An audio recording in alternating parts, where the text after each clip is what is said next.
The stars belonged to the Zephyrian Empire and had done so for 3,000 years. Their massive ships moved through space like metal sharks hunting prey. Every planet paid taxes to the Empire. Every species bowed before Emperor Valdris the Eternal. His cybernetic body had kept him alive far longer than nature intended. Admiral Keth Varan stood on the bridge of his flagship watching another world burn. The planet below had tried to resist Imperial rule. Now 3 of its cities were nothing but ash and radiation. His fleet of 47 ships hung in orbit like vultures waiting for the next meal. "Send the message to all colonies in this sector," Varan commanded his communications officer. "This is what happens when you resist the Empire." The bridge crew worked efficiently around him. They had done this many times before.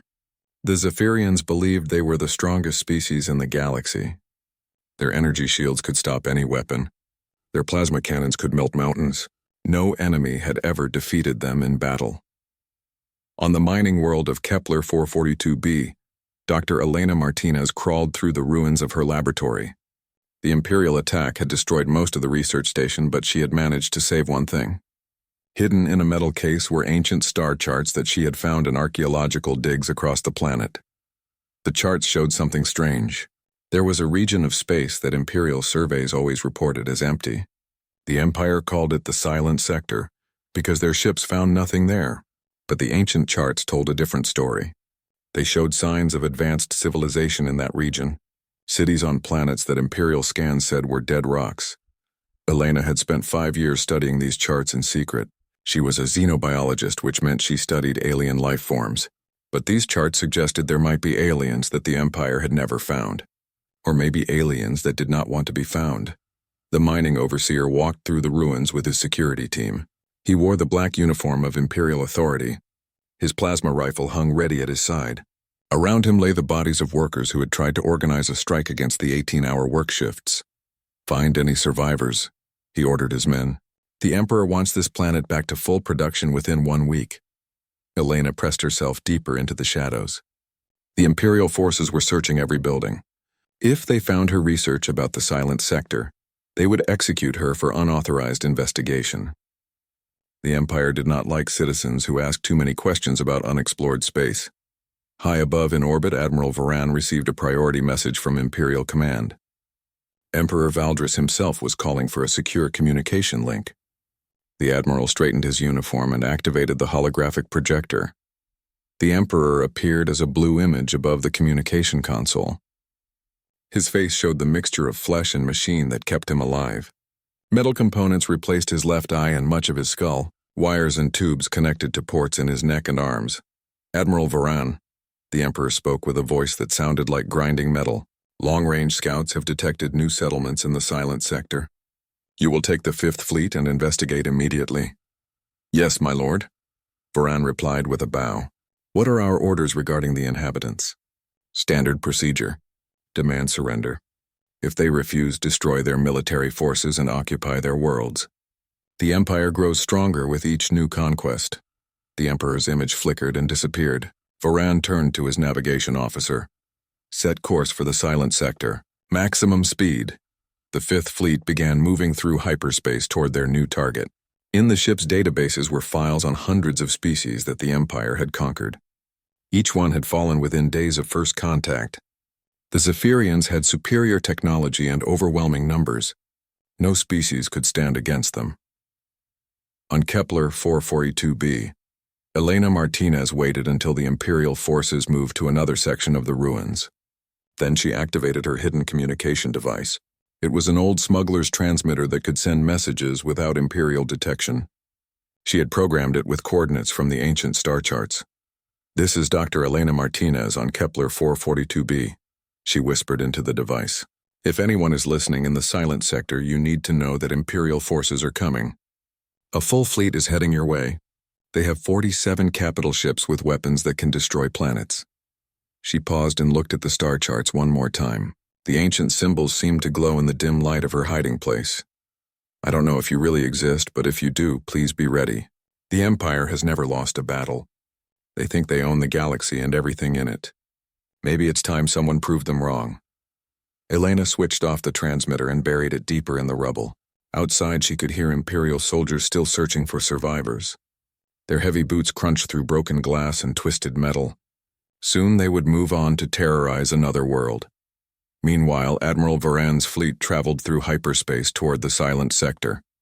The ships moved in perfect formation like a sword thrust toward the heart of unknown space. Each vessel carried enough firepower to level a continent. Their shields could deflect any known weapon. Their sensors could detect a single ship from light years away.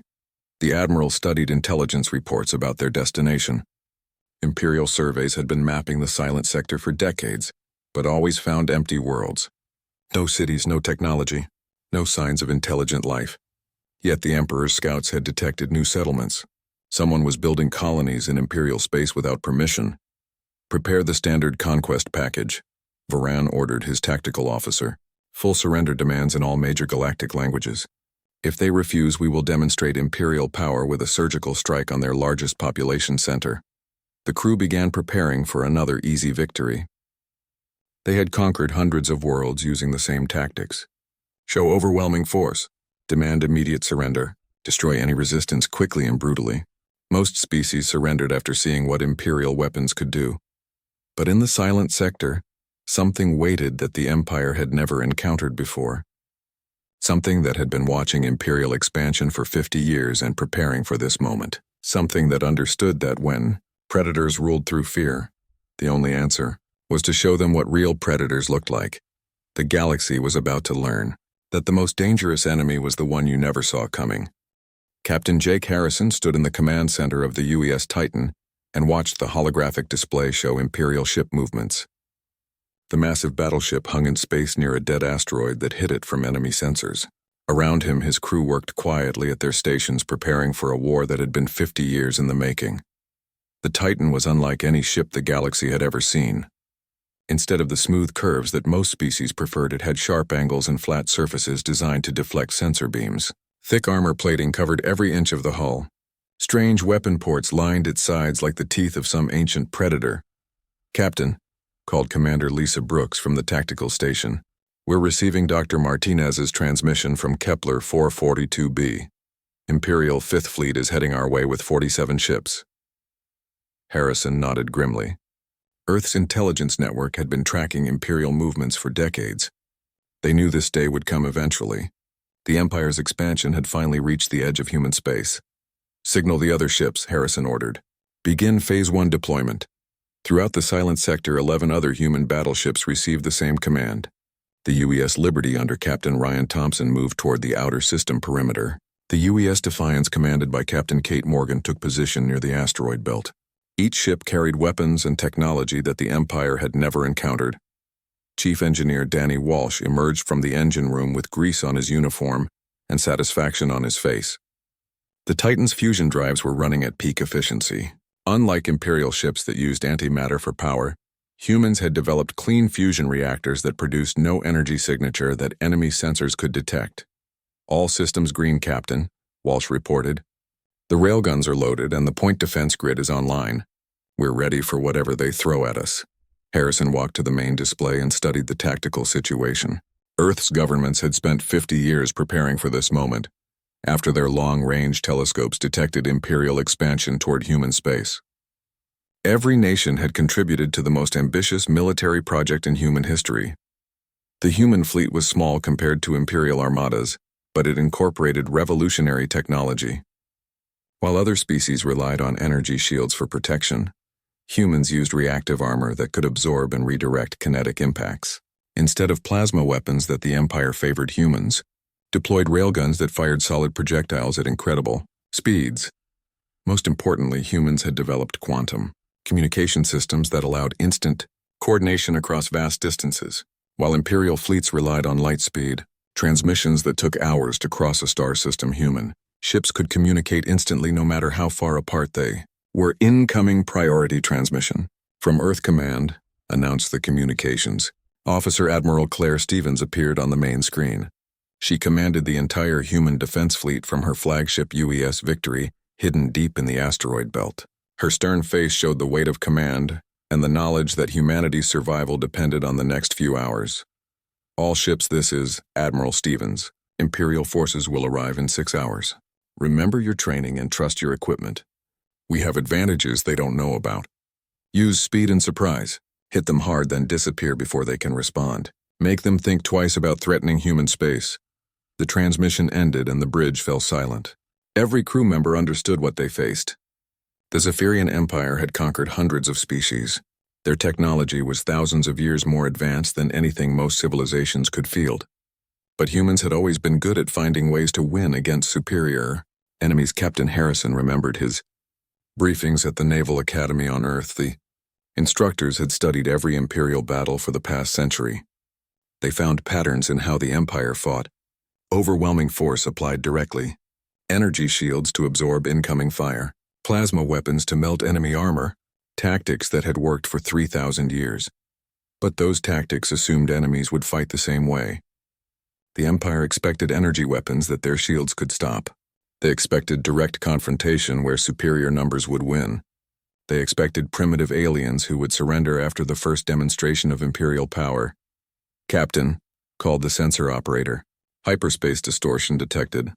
Imperial fleet dropping out of FTL in 5 minutes."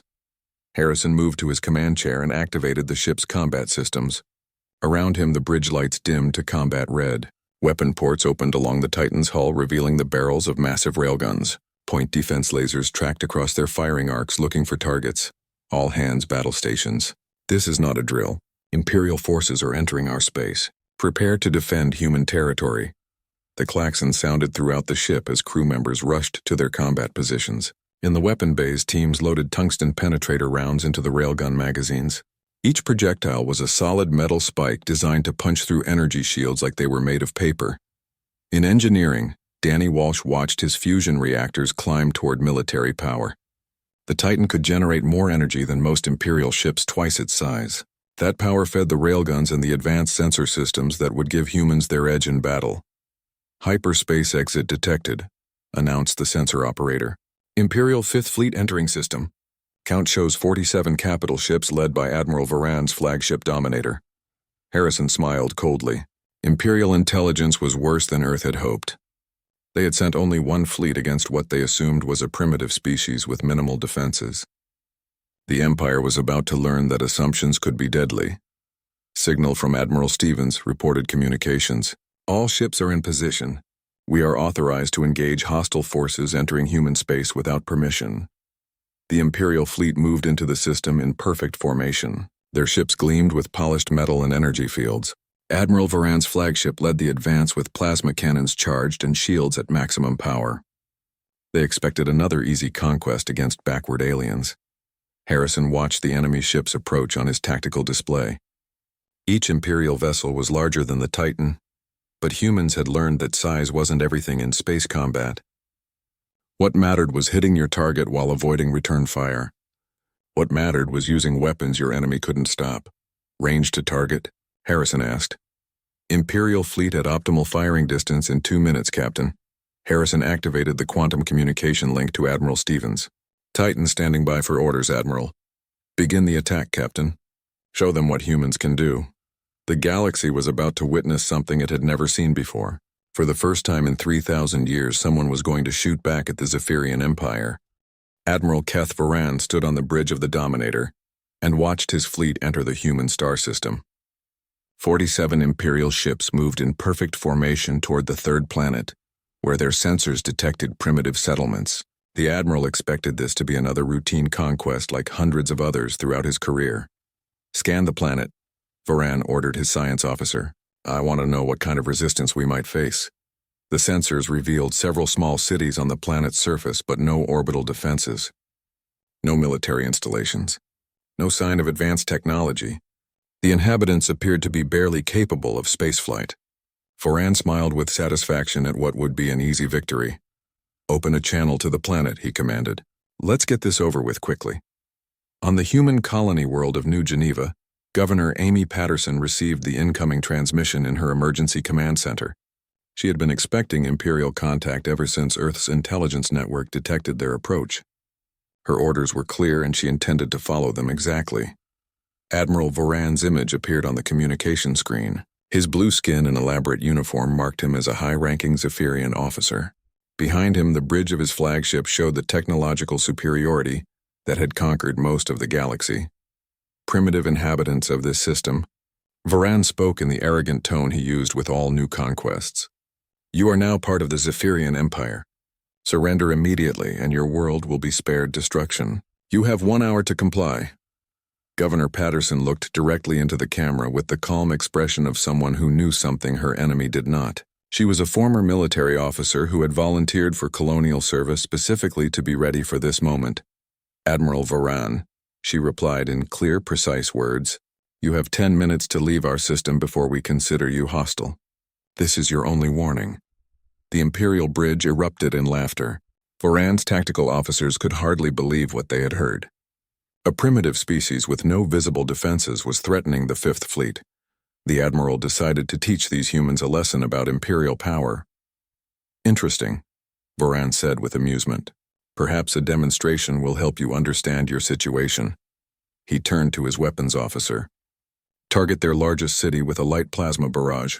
Disable their power grid but leave the buildings intact. I want them to see what happens when they defy the Empire. The weapons officer charged the Dominator's forward plasma cannons. Energy readings climbed toward firing power as the massive ship prepared to demonstrate why every species in the galaxy feared Imperial weapons. But behind New Geneva's largest moon something waited that Imperial sensors had completely missed. The UES Titan had been hiding in the moon's sensor shadow for 3 days. Its angular hull and advanced stealth coating made it nearly invisible to enemy detection systems. Captain Jake Harrison watched the Imperial fleet through his ship's passive sensors. He could see the energy buildup in the enemy flagship's weapons. The 10-minute deadline Governor Patterson had given them was almost up.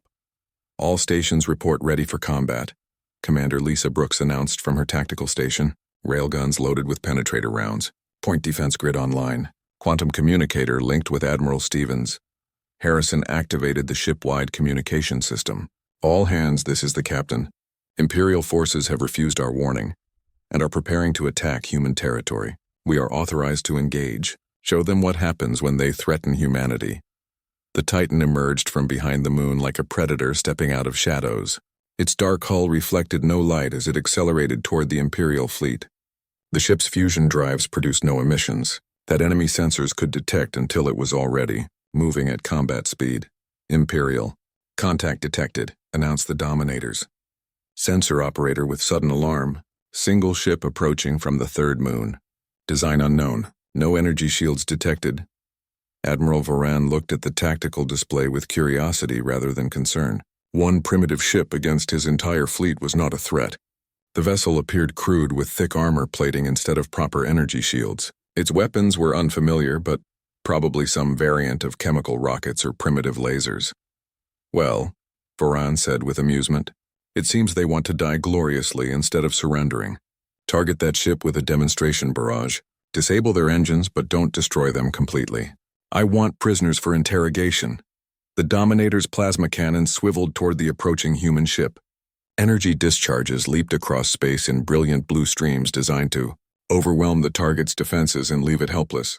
But the Titan's point defense systems had been tracking the Imperial ship's weapons since emerging from cover. Dozens of precision laser arrays activated simultaneously, intercepting the plasma bolts before they could reach the human vessel. The energy discharges dissolved harmlessly against defensive fire that moved faster than Imperial gunners could follow. Impossible, breathed Varan's tactical officer. Their point defense intercepted our plasma cannons. Before anyone on the Imperial bridge could react, the Titan fired its main weapons. 6 railgun turrets spoke at once, launching tungsten penetrator rounds at incredible velocity. The solid metal projectiles moved too fast for Imperial sensors to track properly. The rounds struck the Dominator's forward shields and passed through them like they weren't there. Energy barriers designed to stop plasma and laser fire had no effect on solid matter moving at relativistic speeds. The penetrators punched through the Imperial flagship's armor and tore massive holes in its internal structure. Explosions rippled along the Dominator's hull as critical systems overloaded. The ship's main reactor went into emergency shutdown. Life support failed on 7 decks. The proud flagship of the Fifth Fleet began venting atmosphere and debris into space. Damage report, Varan shouted over the sound of alarms and emergency lighting. Forward sections destroyed, sir. Main weapons offline. Propulsion at 20%. We have over 300 casualties. The Admiral stared at his tactical display in shock. In 30 seconds, one primitive ship had crippled the most powerful vessel in his fleet. The human weapons had completely ignored their energy shields. Nothing like this had ever happened in 3,000 years of Imperial conquest. Return fire, he ordered desperately. All ships concentrate on that target. But when the Imperial fleet turned their weapons toward the human ship, they found empty space. The Titan had vanished behind New Geneva's moon as quickly as it had appeared. Its advanced stealth systems made it invisible to Imperial sensors once again. Governor Patterson's voice came over the communication channel with the same calm tone she had used before. Admiral Varan, you now have 5 minutes remaining to leave human space. Consider what just happened, a small demonstration of what we can do when properly motivated. The Imperial fleet hung in space around their crippled flagship while damage control teams tried to restore basic systems. Every officer on every bridge stared at their sensors, looking for the ship that had humiliated them so completely. Admiral Varan realized with growing horror that his intelligence reports had been completely wrong. These humans weren't primitive aliens with basic technology. They were something the Empire had never encountered before, something that could hurt them. Send a priority message to Imperial Command, he ordered his communications officer. Request immediate reinforcement. We have encountered hostile forces with unknown capabilities. But deep in human space, Admiral Claire Stevens was already coordinating the next phase of humanity's defense. 11 more battleships were moving into position. The Empire had just learned that humans existed. Now they were going to learn what humans could do when someone threatened their home. Emperor Valdris the Eternal received Admiral Varan's emergency transmission in his throne room on Nexus Prime. The cybernetic ruler had lived for over 3 centuries, but he had never heard such fear in an Imperial commander's voice. The Fifth Fleet had been humiliated by a single enemy ship using weapons that ignored their shields. Grand Admiral Multhen, the Emperor spoke into his communication device. Report to the throne room immediately. Grand Admiral Zaris Multhen was the Empire's greatest military mind. He had crushed rebellions across 50 star systems. His tactical genius had conquered entire galactic sectors. If anyone could deal with these strange humans, it would be him. My lord, Multhen said as he entered the throne room. I have reviewed Admiral Varan's reports. These humans appear to use kinetic weapons instead of energy-based systems. Our shields are useless against solid projectiles. Then adapt our tactics, the Emperor commanded. Take the first, second, and third fleets. 300 ships should be enough to crush one primitive species. Multhen bowed deeply. It will be done, my lord. No species has ever withstood the full might of Imperial forces. But in the silent sector, humanity was preparing for exactly this response. Captain Jake Harrison stood in the Titan's briefing room with the other human ship commanders. Admiral Claire Stevens coordinated the meeting through quantum communication from her flagship hidden in the asteroid belt. Intelligence reports confirm that Imperial reinforcements are coming, Admiral Stevens announced. 3 full fleets with over 300 capital ships. They're treating us as a serious threat now. Captain Ryan Thompson of the UES Liberty studied the tactical display. His ship specialized in fast attacks against enemy supply lines. Admiral, we can't meet them in direct battle. 300 ships against 12 is impossible odds even with our advantages. Which is why we won't fight them directly, Stevens replied. We're going to teach the Empire what real warfare looks like. Captain Morgan, take your heavy assault group and hit their supply depot at Procyon Station.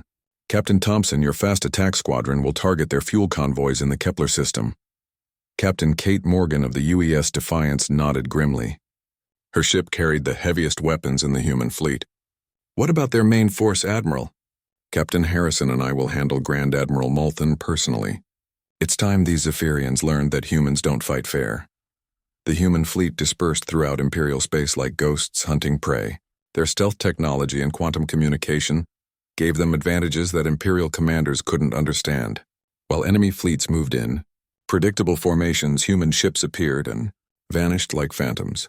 Captain Ben Rodriguez commanded the UES Thunderbolt on a deep penetration mission into the heart of Imperial space. His target was a massive shipyard building the Empire's newest super dreadnoughts. Intelligence reports showed minimal defenses around the facility. Approaching target system, announced his navigation officer. Imperial patrol ships detected, but they're not scanning our vector. Rodriguez smiled as his ship slipped past enemy sensors. The shipyard hung in orbit around a dead world protected by only a dozen light cruisers. The Empire never expected attacks this far from the front lines. All weapons target the construction facilities, Rodriguez ordered. I want those super dreadnoughts turned into scrap metal. The Thunderbolt's railguns spoke with devastating precision. Tungsten penetrators tore through the shipyard structure like paper. Half-completed warships exploded in brilliant fireballs as their fuel systems ruptured. In 5 minutes, the pride of Imperial ship construction became floating debris. Meanwhile, Captain Morgan led her heavy assault group against Procyon Station. The massive supply depot fed Imperial fleets across 3 sectors. Its destruction would cripple enemy operations for months. 40 Imperial ships defending the station, reported her tactical officer. They're moving to intercept us. Let them come, Morgan replied. Target their shield generators first, then hit the command center. Use concentrated fire. The UES Defiance and 5 other human battleships engaged the Imperial Defense Fleet in brutal close-quarters combat. Human point defense systems intercepted plasma fire while railguns punched through enemy armor. The battle lasted only minutes before Imperial resistance collapsed.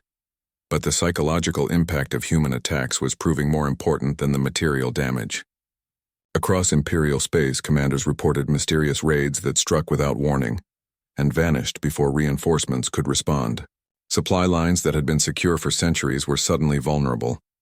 Grand Admiral Malthan received these reports aboard his flagship as the combined Imperial fleet moved toward human space. Each message brought news of another impossible human victory. The enemy seemed to be everywhere at once. How can 12 ships attack targets across 50 light-years simultaneously? Demanded his tactical officer. Their fastest ships would need weeks to travel those distances. Malthan studied the tactical reports with growing unease. These humans fought unlike any enemy the Empire had faced. They avoided direct confrontation while striking at critical infrastructure. They used mobility and stealth instead of brute force. Sir, called his communications officer. Priority transmission from the Emperor. Emperor Valdris appeared on the main screen with visible anger in his cybernetic features. Grand Admiral, the humans have struck deep into Imperial space. They destroyed the Nexus shipyard and 3 major supply depots. How is this possible? My lord, their ships appear to use some form of instantaneous communication, Malthan explained carefully. They coordinate attacks across vast distances with perfect timing. Our conventional tactics are proving inadequate. Then develop new tactics, the Emperor snarled. The Empire has ruled for 3,000 years. We will not be defeated by one primitive species. But in human space, Admiral Stevens was proving that sometimes primitive could be very dangerous. Her quantum communication network allowed human ships to coordinate like a single organism. While Imperial fleets moved like separate predators, human forces hunted as a pack. Captain Harrison received new orders aboard the Titan. Priority target confirmed. Grand Admiral Malthan's flagship Eternal Glory is leading the main Imperial force. Admiral Stevens wants us to give him a personal demonstration of human hospitality. Commander Lisa Brooks studied the enemy fleet composition. 300 ships, Captain. Even with our advantages, that's a lot of firepower. Which is why we're not going to fight all of them at once, Harrison replied. Signal the liberty and victory. We're going to separate their command ship from the fleet. The 3 human battleships moved through hyperspace toward an intercept course with the Imperial Armada. Their mission was not to destroy the enemy fleet, but to deliver a message that would echo throughout the galaxy. Grand Admiral. Malthan was about to learn that when humans went to war, they didn't just fight for victory. They fought to make sure their enemies never wanted to fight them again. News of human victory spread through Imperial space faster than official communications could suppress it. On worlds that had been enslaved for centuries, oppressed species whispered about the impossible. Someone was fighting the Empire and winning. The Andromedans, who had been conquered 2,000 years ago, began meeting in secret. The Crystallites, thought extinct for millennia, emerged from hidden colonies. Emperor Valdris watched rebellion reports flood his command center. 17 worlds had declared independence in the past week. Imperial garrisons were under attack across the galaxy. The humans had done more than hurt Imperial ships. They had given hope to every enslaved species in known space. Recall all fleets to Nexus Prime, the Emperor commanded Grand Admiral Malthan. If we cannot stop the humans elsewhere, we will destroy them here in our stronghold. Malthan understood the strategy. Nexus Prime was the most heavily defended system in the galaxy. Over 1,000 Imperial ships protected the capital world. If the humans came seeking victory, they would find only death in the Empire's heart. But Admiral Claire Stevens had no intention of falling into such an obvious trap. She stood on the bridge of the UES Victory, studying intelligence reports from across Imperial space. The rebellion was spreading faster than anyone had hoped. Entire sectors were rising against Zephyrian rule. "Admiral," reported her intelligence officer, "the Andromedans have seized control of 6 star systems. Crystallite forces have destroyed Imperial mining operations in the Vega sector. Even species we've never heard of are joining the fight." Stevens smiled grimly. This was exactly what humanity had planned for 50 years. Not conquest, but liberation. Not empire, but freedom. The galaxy was learning that slavery was not inevitable. Captain Jake Harrison received his final orders aboard the Titan. "All human ships will converge on Nexus Prime for the decisive battle. Our mission is not to capture the capital, but to broadcast a message that will end Imperial rule forever." 12 ships against 1,000, Commander Lisa Brooks observed. "Those are interesting odds, Captain." "Remember what Admiral Stevens always says," Harrison replied. "We're not fighting to win. We're fighting to make sure everyone else knows they can win too." The human fleet emerged from hyperspace at the edge of the Nexus Prime system. 12 angular battleships faced the largest armada in galactic history. Imperial ships formed defensive rings around the capital world like metal moons protecting their master. Emperor Valdris watched from his palace as human forces approached. His cybernetic enhancements processed tactical data faster than any organic mind could follow. The enemy was outnumbered almost 100 to 1. Victory was mathematically certain. "Begin the attack," he commanded his fleet commanders. "Destroy every human ship. Leave no survivors." But Admiral Stevens had prepared something that no amount of ships or weapons could stop. As the Imperial fleet moved to engage, Captain Harrison activated a special communication system that broadcast on every frequency in the galaxy. "People of the galaxy," Harrison's voice reached every world, every station, every ship. "The Empire told you they were invincible. They told you resistance was futile. They told you to accept slavery because fighting was hopeless. Imperial forces opened fire with everything they had. Plasma cannons and particle beams lit space like an artificial sun. But human point defense systems met the barrage with precision fire that intercepted most incoming weapons. The few hits that got through struck armor designed to absorb tremendous punishment. Today, 12 ships from one species are proving the Empire wrong." Harrison continued his broadcast. "We are not special. We are not superior. We are simply people who refuse to bow to tyrants. If we can fight, so can you." The human ships moved through Imperial formations like sharks among minnows. Their railguns punched through energy shields that had protected Zephyrian dominance for millennia. Fusion reactors provided power that made human vessels faster and more maneuverable than anything the Empire could field. Captain Ryan Thompson in the UES Liberty led a devastating attack on the Imperial command cruisers. His ship's quantum communication system coordinated with other human vessels to deliver precisely timed strikes that shattered enemy formations. "You are not alone." Harrison's broadcast reached every enslaved world in the galaxy. "You are not helpless. Your masters bleed when you cut them. Their ships burn when you shoot them. Take back your freedom. Take back your worlds. Take back your children's future." The effect was immediate and catastrophic for Imperial control. On Nexus Prime itself, enslaved workers stormed Imperial facilities. Across the galaxy, subject species launched coordinated attacks on their oppressors. The Empire's garrison fleets found themselves fighting rebellion on every front. Emperor Valdris felt control slipping through his cybernetic fingers. Reports flooded in of uprisings on hundreds of worlds. His throne room shook as explosions echoed through the capital city below. Even on Nexus Prime, his rule was crumbling. "Deploy the Palace Guard," he ordered desperately. "Activate the planetary defense grid. These humans must not reach the surface." But Captain Harrison had no intention of landing troops or capturing territory. The Titan and its sister ships had a different mission. They broke through the Imperial fleet's outer defenses and aimed directly at the Emperor's palace.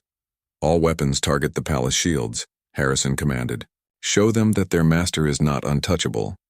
12 human battleships concentrated their fire on the energy barriers protecting the Imperial throne. Railgun rounds hammered the shields while human point defense systems intercepted return fire. For the first time in 3,000 years, weapons were aimed at the heart of Zephyrian power. The palace shields collapsed under sustained bombardment. Emperor Valdris watched in horror as human weapons reached toward his throne room.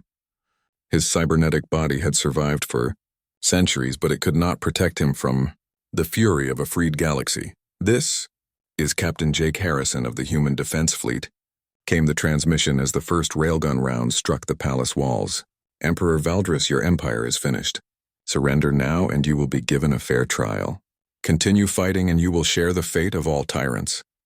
The Emperor looked around his crumbling throne room at the advisors and guards who had served him faithfully for decades.